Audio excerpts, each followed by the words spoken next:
Hi, this is Leora Alderson with gardensall.com and also plantingforretirement.com and Planting for Retirement Group. Here again today with one of our favorite growers, Bob Hayes of Hayes Berry Farms in Mississippi. Welcome, Bob. Thank you. Glad to be here. It's good to have you back. We were just talking right before we started recording about what you're going to be doing after we we get off this interview, and you were talking about you were going to be setting out about how many tomato plants? 150 tomato plants today. And so you've had them, what, in a greenhouse or tunnel, or what? Where have they been? In my sunroom in my house. Okay, so you have a sunroom too. Were they under a grow light or just window? Grow lights. Okay, so I have several spotlights as well as fluorescent lights that has glow light bulbs in them. Mm-hmm. And that's how I start my tomatoes every year. Most things I plant out in the gardens directly, but tomatoes I try to get an earlier start on. Right. So what kind of grow lights are you using, and what kind of grow light system? And we're going to be, actually this interview is not about tomatoes, but it is about tomatoes from the standpoint of you can't go to the farmer's market without growing or seeing or selling or buying tomatoes, right? So yeah. That's a perfect segue in a minute into how best to sell at the farmer's market. But give us a few tomato growing tips, if you would, starting with what kind of grow lights you're using and what kind of frame setup. I have several little grow light spotlights. They're 60-watt bulbs that I use, and I've got 4 2-foot fluorescent grow lights that I have hanging over my flats. Okay, awesome. And so you're going to move them all, and you said you also used a fan to harden them and get them ready. Okay. Well, the fan blowing on makes the stalks thicker. Instead of having such tall, spindly stalks, the plants will try to withstand and stand up straight on the against the wind, which makes the stalks thicker to start with. Oh, that makes so much sense. Like they would have to harden if they were growing from seed outside. The strongest survive, so they learn how to adapt. So do you move the fan into different locations so they don't only get it blowing from one side? No, I do turn the flats around once a day, but not so much for the fan, so the tomatoes won't grow toward the light in one direction. Right. I flip them around. So you have the light to the side on it's above them, but I don't have enough lights to cover every flat. Right. So I have to rearrange the flats and turn them around so they'll keep trying to grow straight instead of to the side. Right. Now, when you're talking about bringing them out in the afternoon in Mississippi sun on a pretty warm day here in April of 2017 when we're talking, so are you worried about them getting burned from the sun, or what do you do to protect them? No, I've got some 6-foot aluminum screen window frames from some windows I took out. Yeah. They're bent into an A-frame. I just set them over the tomatoes, and then the rest of them I'll just slightly cover with enough pine straw where they get kind of indirect sunlight instead of direct sunlight, and they'll grow through it, and that takes care of it. So you put the pine straw directly on the leaves, but very sparsely, so it's not like pressing down on them. Yes.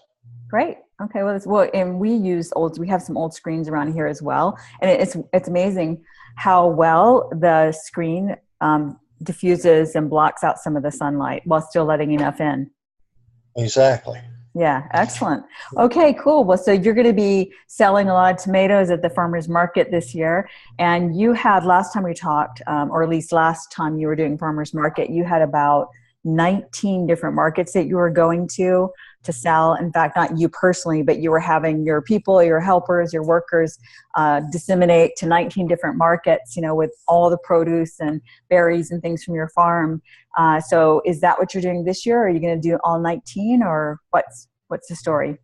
This year, due to me being ill last year and not able to take care of my farm like I should have, I have a drastic reduction in the number of berries that I will have. So I'm going to probably not go to any farmers markets but one this year. And most of my berries are already spoken for anyway, from a juicer and a lady that buys a lot of berries to make jellies and syrups and stuff with. A couple bakeries that I supply to every year. So, that's where most of my berries going this year. Last year, not being able to take care of the farm, I had lost about 20% of my plants due to the drought. Yeah. So, this year is a rebuilding stage, a rebuilding year. So. Yeah, well, you look healthy. I know you've been working hard doing construction as well as tending the farm and all. So it's good to see you back at it. And I hope you have a good year this year. Well, my blackberries won't be that great, but maybe the rest of my truck farm will produce like it should and normally does. And I'll still have a good crop off of that. Now, why do you say your blackberries won't be as good this year? Well, like I said, I lost about 20% of my plants because of the drought. Okay, so but the ones that and also the plants that are still alive do not grow as bushy and as lush as they normally do. They're real puny plants. Yeah. So that's going to cut down on the amount of berries I have this year, unfortunately. I see. Well, as long as you've been doing it and as much as you know about it, I'm sure you'll be rebounding. You'll recover by next year. You'll probably be at full production, and we'll link. I've already bought and set out some plants already this year, and got quite a few hundred more coming. Nice. Very nice. That's good to hear. And we'll link to the interview that we did with you, by the way, when Coleman was here as well, on your blackberry production and blackberry farming, because that was a very informative and helpful interview for anyone, not only considering growing blackberries, but in particular considering growing blackberries for profit and for market. So we'll link to that interview.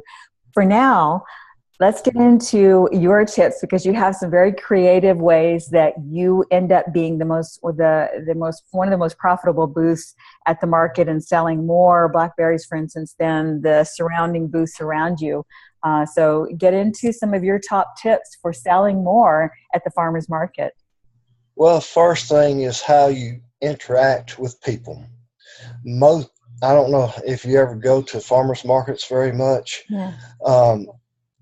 Most of the vendors will be sitting on the tailgate, sitting in a chair, waiting for you to come up and talk to them.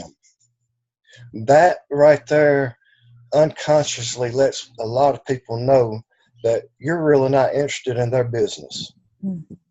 If when I get my booth set up, my sons and my wife are at the booth, I'm walking around the customers. I'm talking to them. I'm asking them, well, are you interested in blackberries? Are you interested in this or whatever? If I'm not selling it, I will point them to who I know will have the best prices to buy whatever they're looking for. At the same time, even if they say, no, they're not interested in blackberries, I will say, well, go down there to the Hayes Berry Farms booth. He'll let you taste some of the berries and you might change your mind.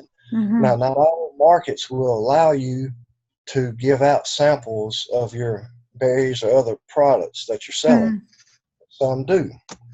And the markets that do, I have these, they look like the little plastic and paper ketchup cups at McDonald's and Wendy's and all. Mm-hmm. I have some of those with 1 or 2 berries in them to give to the customers to taste before they buy or to make up their mind if they want any. That's a great idea.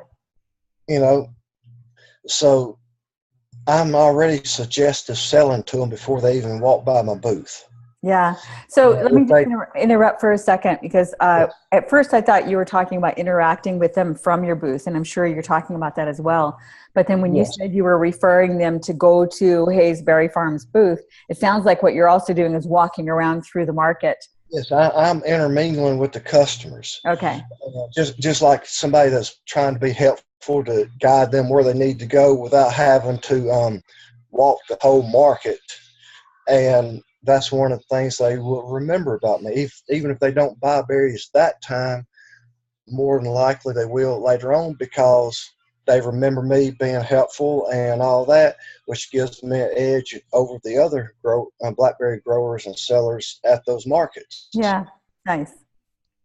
So I'll tell them, go down there, and I said, anything you want to know about a blackberry, he can tell you. I won't say I can tell you. I say Right. he can. Nice. Yeah. And I'll keep an eye on my booth, and when somebody I've talked to starts getting close to the booth, I'll rush down there, and I'll be at the booth about the same time they get there, so I can answer any questions that they may have. I can talk to them a little bit more, and that leaves an impression on people. Mm-hmm. And one of the biggest things to get a sale and get a recurring sale is for people to remember you. Mm-hmm. Little quirky things that you can do that most people wouldn't think of, like for instance, a bowl of water for the dogs, or I have a big bottle of hand sanitizer that customers can use on my table, while they're walking around. Mm-hmm. I'm the only one at any one of the markets that I go to that does that. Yeah. Um, And, also, and since you're passing out blackberries and berries, I presume you probably have a little trash can so that they can dispense with their little sample that you gave them. A lot of times we'll get things from the market. We've got these samples, and then we're walking around with the trash looking for a place. So just little things like that really help to add to improving the user experience or the customer experience. it does. And also, talking about the interaction and all, you get to somebody that comes up to your table, and I sent those pictures to you of my little clear plastic stands with all the information. The person has to stop at your table before you can sell to them. And when I got something there that will make them stop to read or look, even if they're not reading, they just glance at it, that gives me an opportunity and an open window to start talking to them, try to create a sale. I also, which I didn't send you the pictures of, I've got a lot of little brochures made up from North American Raspberry Blackberry Association with multiple blackberry recipes in it. Nice. It's a full color brochure, several pages and all that folded up. I have those. I will sell them for 25 cents more than I pay for them. Unless somebody buys berries from it, then I'll give them a copy of it if they want it. Yeah, that's a great idea, because if someone has the recipe and they're looking at how delicious it looks and is probably going to taste, then they're also more likely to buy the blackberries from you in order to be able to make it. So that's a great idea. Yes.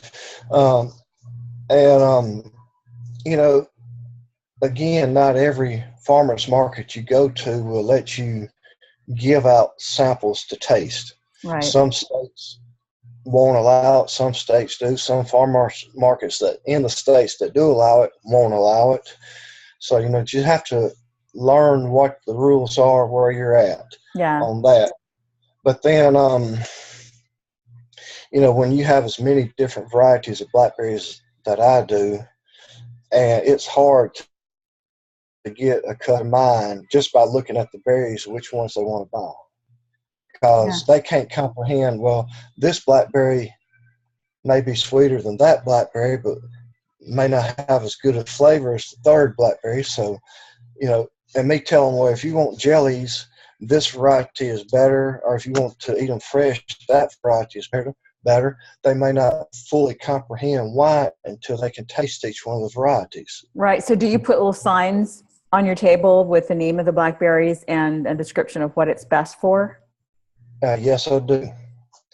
So go on. Sorry, Bob. Let me just ask you. So, are you making handwritten signs or chalkboards or actual printed? They're typed up, kind of like those pictures I sent to you on my stands I set up. Okay. I have them taped on the table right in front of each variety of berry, so they'll know which variety it is. I have the little samples right in front of them so they can pick one up and taste it. If they like it, that's the one they get. Okay. Yeah. I go well out of my way to be as informative and as helpful as I can to my customers. There you go. That's a simple, logical, common sense way to do it, and it really pays off. Not only makes it more fun and enjoyable for you interacting with the people, but a lot of people who go to farmers markets go more than once. You know, in other words, they are repeat customers, and Yes. so I would imagine you see repeat customers coming back to you, and maybe even begin to get to know them by name. Where when they arrive at the farmers market, the goal would be that they make a beeline for your booth, your table first, in order to load up their cart or whatever, their basket with your things before they go anywhere else. Well, normally I'm the last place they go to. Oh, okay, because they want to load off. They want to then be ready to go to the car. Is that it? Yes, Okay. because the berries are so easy to get mashed and all that. They try to get the berries and soft fruits the very last thing they pick up. Okay. You know, so I've got a couple customers that will come get the berries, go put them in a cooler in the car or truck, and then go do the other shopping to make sure they get berries and before I sell out. Mm-hmm. But that's an exception to the rule. Okay. Yeah, I just looked at your signs, and we'll post those with the article and interview as well, so people will be able to see what you're laying out. Sounds great. What other tips do you have for selling more at the farmers market? Well, one thing I cannot stress enough is you are the brand. Good point. Yeah. Your farm is not the brand. You are. And I may not look the most presentable all the time because I've got a scraggly beard in summertime to help protect my face from the sun and things like that. But you have to go out of your way to be friendly to people, which that's not a problem for me because I love to talk, you know. And when I was in high school, I was extremely shy, and it was painful for me to talk to anybody. The year that I graduated, I started working for Electrolux vacuum cleaners. Oh, that was tough. Door-to-door sales. Oh, that was the burning ground. Yeah, that got me out of my shyness. That got me. My mom was the manager of the branch, and she was one of the top salesmen in the country. And I learned how to sell from her, how to sell yourself from her. And I don't care what kind of product you have. If you can't sell yourself, people are not going to trust you. Yeah. You know, so you got to sell yourself. Be friendly, be helpful, and don't make it look like you're forcing yourself to be friendly. Let it come naturally. Right. You know?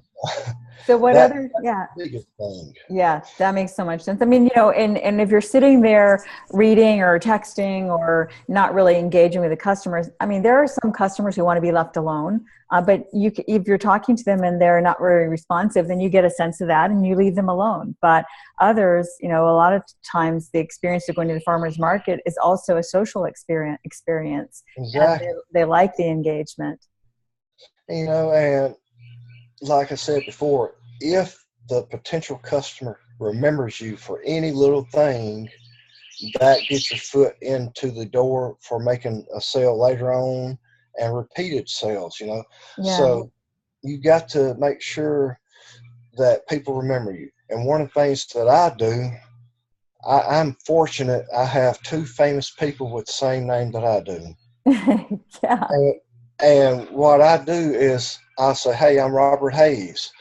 And they introduce themselves. Well, I'll never remember their name, but until I talk to them a few times.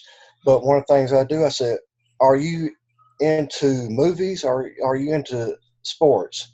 If they're into movies, I said, hey, I got the same name as a movie star, Robert Hayes, that starred on the movie Airplane. Yeah. And, you know, that will help them associate me and remember my name. Yeah. And if they are into sports, and most people that like sports, they're into well-known names, and especially Olympics and all that. Back in the late 30s, there's a black man named Robert Hayes that could outrun a horse on a quarter of a mile. Wow. You know, and he was in the Olympics and all that. And I mentioned that. They said, hey, I remember him, you know. And that will help them associate something with my name and get them to remember me easier. So I have that going for me that a lot of people don't have, but anything that you can associate your name with or something that you do with a famous or well-known landmark or person will help people remember you, which is a good thing as far as upcoming sales to that potential customer. Yeah, that makes so much sense. So, okay, so what about, like, you sell, let's say that, we talk about this in the Blackberry Farm interview on Gardens-All that we'll link to, about how many blackberries you sell, and you end up selling more than the table next to you. And so how is it that you do? Is it all these tactics of engaging with people? Are there other things that are helping you sell more? Yes, it's one thing. I advertise as chemical-free farm, and I do not advertise it as organic or organically grown, because there's been several instances in the last few years that has happened, that people realize organic chemicals are as toxic, if not more toxic to humans than conventional chemicals. So in this area, people are getting away from the name organic and organically grown for that reason. So when I have this thing that signs that says chemical-free farm, that is a big thing. And the guy right next to me on my left at the Tupelo Farmers Market, he will sell his blackberries for $5 a quart and $10 a half gallon and $20 a gallon. I sell my berries for $4 for a half pint, $7 for a pint, $10 for a quart, and then if they want a gallon, I sell it to them for $28, $8 a gallon more than he does. But when I go over there, I'll carry 200 gallons of berries, and I'll usually sell out within 2 hours. And he will have maybe 15 gallons of berries, and he'll still have berries when I'm loading up going home. People like the naturally grown idea, even though they don't realize the naturally grown, you can still use organic chemicals and all of that. But when I have that sign that says chemical-free berries and all that, that catches people's eyes. That's a great idea. Yeah, it's the marketing. I mean, there's so much about the marketing, and it's not, and in fact, you can have the best products or the best produce or whatever, but if you're not engaging with the customer, if you're not, don't have the right signs for marketing, samples is big. I do see people at the farmers market letting people sample jelly and jams and that sort of thing. You always wonder a little bit about the hygiene. So you're lucky that you have berries that, are in a little cup. And so it's a little easier to consume a berry than to worry about dipping a knife into, a jar of jam. But even that, though, I know that we have dipped into jam jars at the farmers market and bought it because of that. So it's not just the taste. There's that too, but there's something about when people are giving you something and letting you sample something, you kind of feel a little guilty to eat and run. So, people are more likely to buy from you, I think, if you're sampling, but they're there to buy. They're there to get the kind of foods and produce they want. So it just makes sense that, you have to do things like any other business to set yourself apart from the competition in a friendly way. It's friendly competition because you're interacting with the fellow farmers market vendors. But yeah, you got to get them to your booth. One thing, talking about letting people sample the jellies and all, my wife and I went to an event last fall in New Albany, right down the road from us. And one of my friends, and he's the ex-county agent, he has a good sized farm and all that. They made some pepper jelly. It was the best tasting pepper jelly that I've tried. So I bought a pint of it. Got it home. It didn't taste like what I tried because it was a different batch. Oh, yeah, that can happen. So one of the things which I've always done anyway, just I guess unconsciously, because whenever I make a batch of jelly, if I do have samples and all that for people to taste, when I get my next batch, I have every one of them dated on the box on top of the jar, so I know which which batch it come from. When I bring another batch of jelly, I'll have a different jar open. More reasons than one. Usually I done ate the other jelly up by the time next farmer's market anyway. That way they taste the same jelly that's in the jar that they're going to buy as what the jar they're tasting. That's a good point. Yeah. The pepper jelly that I tasted from Mr. Stanley Wise Farms, it wasn't too hot, it wasn't too spicy, had a great pepper flavor. So, man, that's great. I'm getting a jar, and my wife don't like spicy stuff anyway. She liked it, brought it home. It's so hot we couldn't hardly eat it. Oh. And I love spicy foods. Wow. But, and I didn't say anything to him, but that really agitated me, I guess you could say, because I was expecting it to taste like what I tasted out of the jar. It was totally different. Yeah. So if you're going to do that, make sure you always have a jar open to sample of whatever it is of the same batch that you're selling. Yeah. So you were getting. That makes sense. And you were talking before in the very beginning about, helping people as people were passing around, passing through, and as you were interacting with people, as you were traveling through the market. It's a good point to get to know your vendors, your fellow vendors, especially those that are there on a regular basis, because then you can refer customers to, like if they're looking for this or that, something that you don't have, then it's easy for you to tell them, just go on down there 4 booths to the right and you'll find XYZ that you're looking for. And that's very helpful too. So just, bottom line is being good neighbors in a way, having good products, and then letting people know it's there, being friendly and helpful and interactive. That just makes a lot of sense. It does. And another thing I try to do as far as keeping my sales at the forefront and at the most that they could be, every year I try to have a new product that I've never had before and that's never been sold at that particular market. Will you be able to do that this year, even though you had a rough year? This year I'll have my chapstick. Okay, so you're making homemade chapstick. Is it a blackberry chapstick, you said? Yes, blackberry flavored chapstick. Awesome. Using my bees, everything but 2 ingredients comes off of my farm. So you've got bees, and so you've got your own honey. You're using honey in it, and not honey. I'm using beeswax. Okay. Blackberry flavoring is from my blackberries. I'm using the oil from the blackberry seeds. Oh. Which is a natural sunscreen. Yeah. And I've had one lady that I sold a tube of chapstick to back in mid-December has since bought about 50 tubes from me. Wow. Now, okay, so are you using the seeds from your own blackberries? Yes. How do you extract the oil from your own blackberries? A press.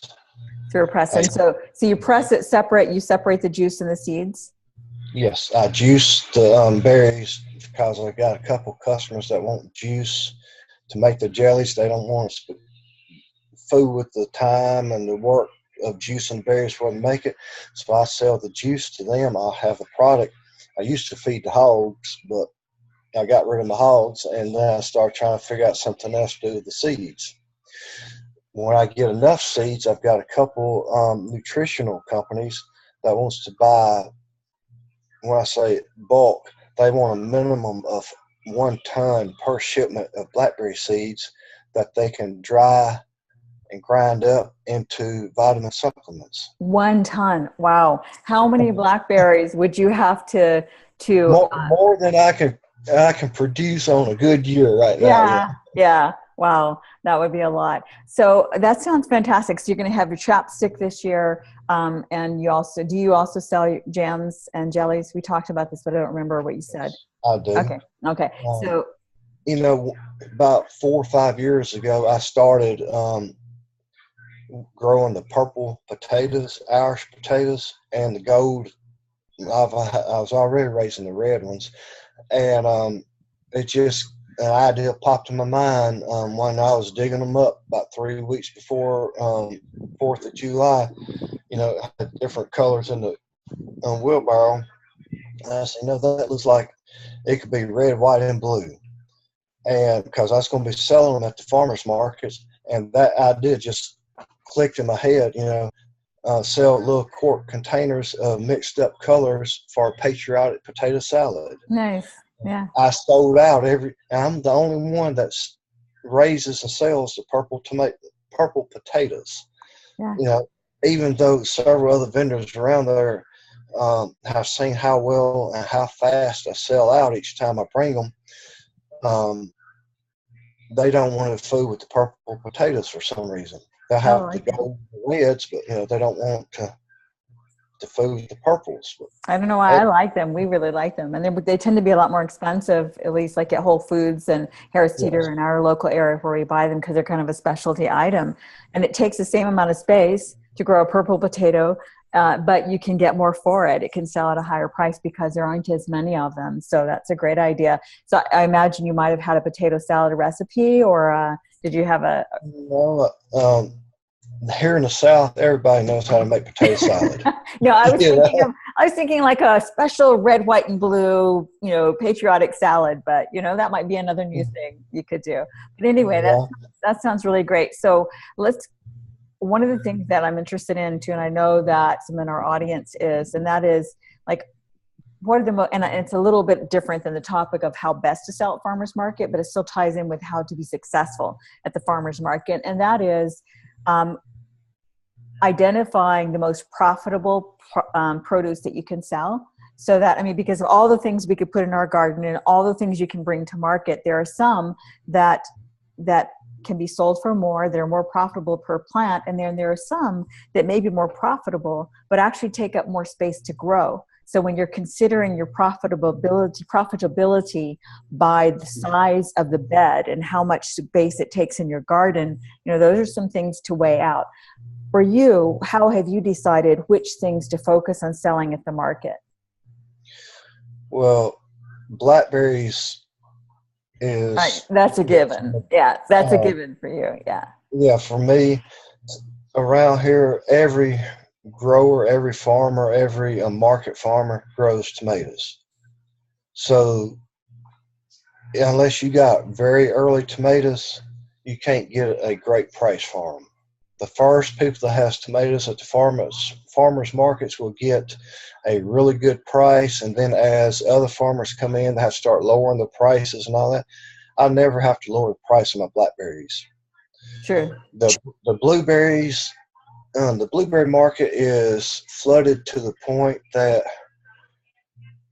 8 to 10 years ago, they could get $5-6 a gallon more for blueberries than they can now.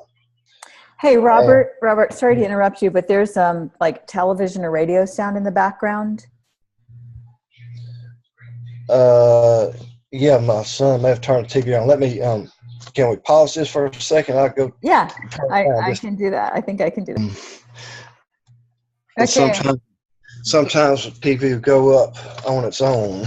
Yeah, sure. I know that happens. Yeah. Okay. So I put us back on record, and we're close to wrapping up anyway, so we won't interfere with your family getting on with their life at home.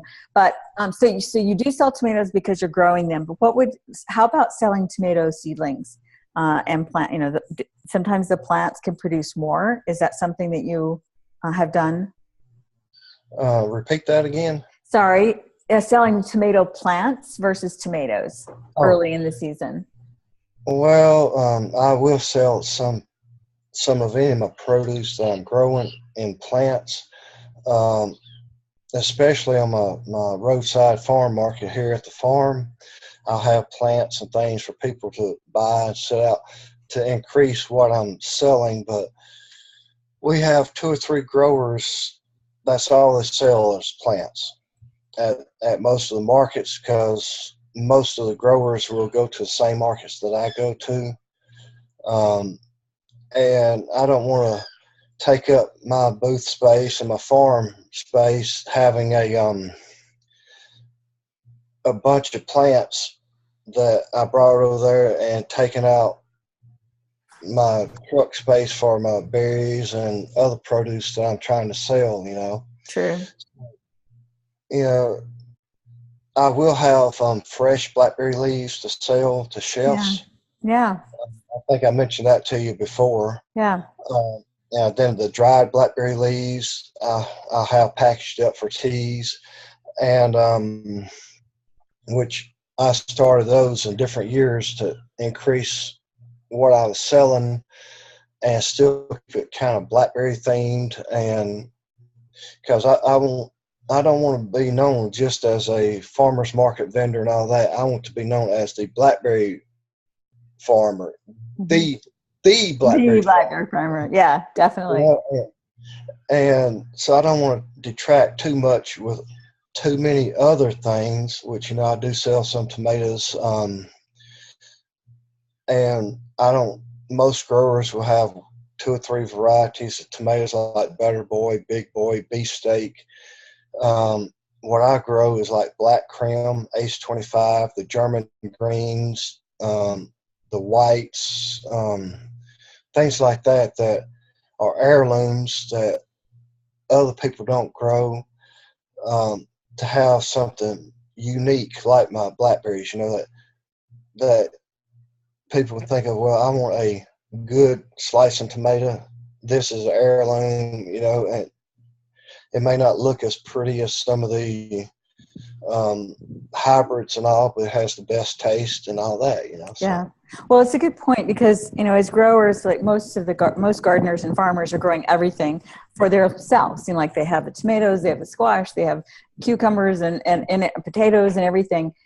But your point about not wanting to take up the space from your blackberries by selling tomato plants, that's a good one, because just because we can sell it doesn't mean it's going to be the most profitable thing and that we should sell it. It depends on the competition, depends on who's selling what for how yeah, much versus what we could get for that compared to something else that might be our specialty that we could get more for. So so I think, how many farmers or growers do you tend to see who have a specialty like you do with blackberries versus kind of sell the whole farm or the whole not garden? any, Not many. none whatsoever. Yeah. Everybody thinks, well, I want to grow a little bit of everything so I can attract more people. Well, when everybody grows everything, nobody's unique. Yeah, that's true. So that's a good point. So specialize in something. In fact, that's one of the things that we've been recommending new growers, people who are just beginning to get into gardening for profit, planting for profit, and farming, to pick about 3 crops that they would like to begin selling at market and do the research, find out what the prices are and that sort of thing, and start there, become known for, 3 really good things and expand from there, become like, for instance, a lot of people are interested in selling and growing onions and garlic and leeks, and they're all kind of symbiotic, they're comparable, or somebody's interested in growing herbs, and you can be known for that, and then find out and tune in. So another big thing that you can do at the farmers market, I'm sure you do, and that is not only find out what people are looking for and refer them to where they can find it, but take note of what people ask for every time you interact. And then however many times they ask for those things, it means that that's a popular thing that people are looking for. And they may or may not, if they're not finding it at the farmer's market or there's not a lot of it, then, well, here's an example. We really like the flower nasturtium. Nasturtium is a delicious edible flower. It tastes a little peppery and spicy, kind of similar to arugula in that way, but it's hard to find around here. We looked and looked at the farmer's market last year and found only 2 vendors out of over 100 something who are selling nasturtiums. So, well, it may not be that that's a good thing to grow, because if no one else knows about it, maybe it's because no one else is selling it because not too many people are buying it. But that's why you listen to your customers and find out what it is that they're looking for. That's right. So for you, for instance, if somebody comes and asks you, do you have blackberry syrup? If you didn't have blackberry syrup, then that lets you know that that might be the next thing to add to your line, right? Exactly. In fact, you started selling the blackberry leaves, selling the blackberry leaves to chefs when they started asking you for it. Well, no, I just I did research, knew the leaves were edible and all that. Good. So I threw a couple bags of leaves I picked the day before and kept them in ice water. throw them in a cooler and carried them. I kind of displayed them out. And then, because I knew there's several chefs that come through every market looking for fresh produce for their restaurants, and they always wear their chef's Hats. jacket, you know. Yeah. And so I would say, hey, have you thought about using blackberry leaves like the grape leaves and dolmas on the Greek food? You know, try that. You know, I would give them a few leaves because none of them will buy a lot at first until they can try a recipe with a small amount to see what. I'll give them a few leaves to try it, you know. So now I've got a market for that. Yeah, that's great. And so that's another way to do things, and that is everything that you have, see how it can be made into something more. So you've got one primary crop, blackberries, but you're making it into jam and jelly and syrup and tea and fresh leaves for dolmas, if that's pronounced right. Is that right? Dolmas? Is that how I think so. dolmas? I'll look it up. And then also now chapstick. You know, so that could expand into other things, like even even candles. I mean, there's so many other soaps. There's so many other things that could be done. And the more you have of different products that are blackberry, people will ask you. And as you start hearing people ask you, hey, do you have any, you know, fill in the blank, then that will give you ideas, and listen to your customers. Exactly. Yeah, excellent. Well, do you have any other tips before I let you go? That's pretty much it for right now. You know, besides, you know, selling yourself is the main thing, and making people remember you. Every year, try to come up with one new product that's related to something you're already doing that no one else has done, or not very much or very often has been there, and try to feature that at your table for that summer. Yeah, that makes a lot of sense. And also, I would say, and I think you have this, but keep a business card. It doesn't have to be fancy, but just a business card with you on the table, because in particular, in your case or anyone's case, when they have a roadside stand, then that way people can find you and find your product in between market days. Exactly. Yeah, excellent.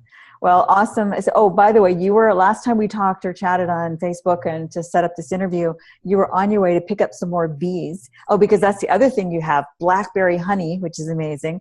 So did you get your new bees? Yes and no. Oh, whoops. Okay. The day before I took the road trip, I caught a swarm out here on my farm. Oh, nice. Then I drove 4 hours to where I grew up, and I got the bees out of the building and all that. Took the soffit down, got the bees up in the box, and it's close to dark, and there's several hundred bees flying around. So I said, well, I'm just going to leave the box there. I put a queen excluder in the box, in the opening, so the queen could not escape.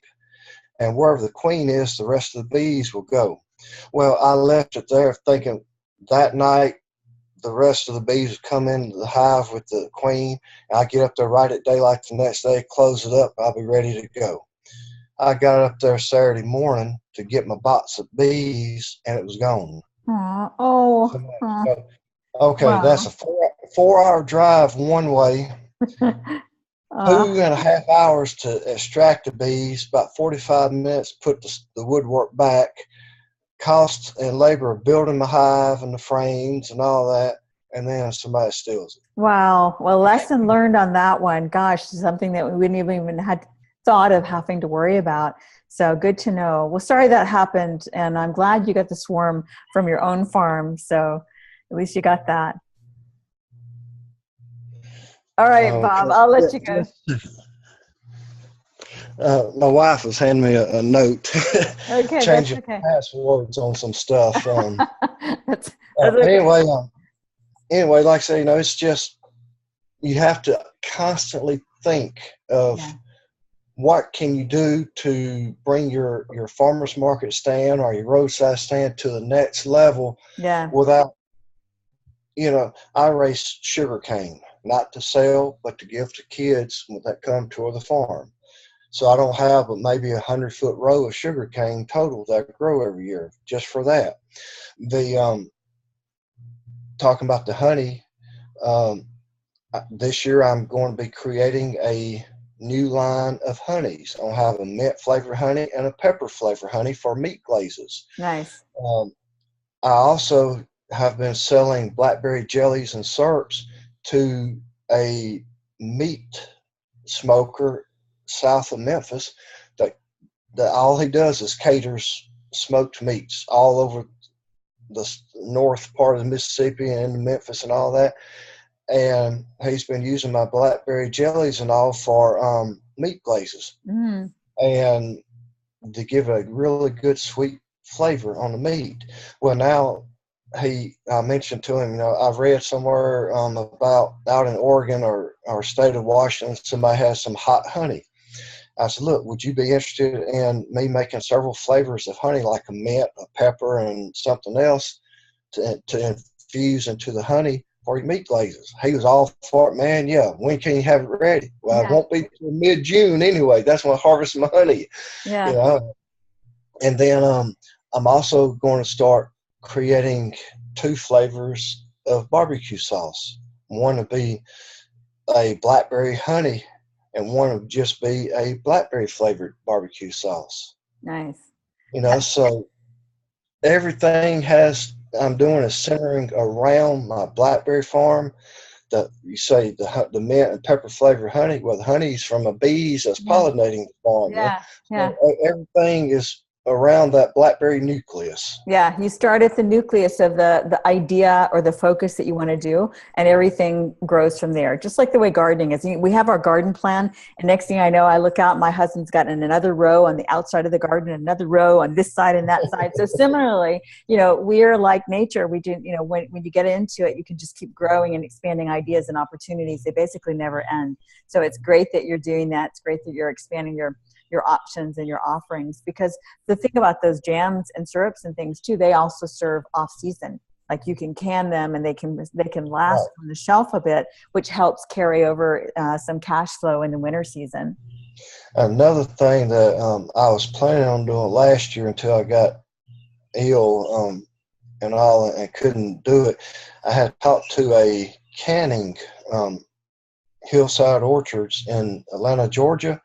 They were going to bottle some 10-ounce and 32-ounce bottles of pure blackberry juice of mine. I was going to send them the berries. They were going to juice it, and I was going to get my seeds back, and I was going to start selling in several organic stores just pure blackberry juice, which that's going to be on hold till next year now, but that's going to be one of my upcoming products. Yeah, one of your next things, and then you become the expert and the specialist in blackberries, which means that you can be really focused on making sure you have the best producing blackberry bushes around. So exactly. That's very smart. Well, thank you so much for taking your time again, Bob, to share from your experience to help our audience and people who are aspiring to grow and sell more for profit at the farmers market and roadside stands and such. So really appreciate taking the time on a Saturday as it is to share. No problem. As you can tell again, I enjoy talking about the farm. Yeah, and everyone that knows you, they've already heard it all, right? So now you have a new audience. Well, not everything yet. You still have a few up your sleeve. Oh, yes.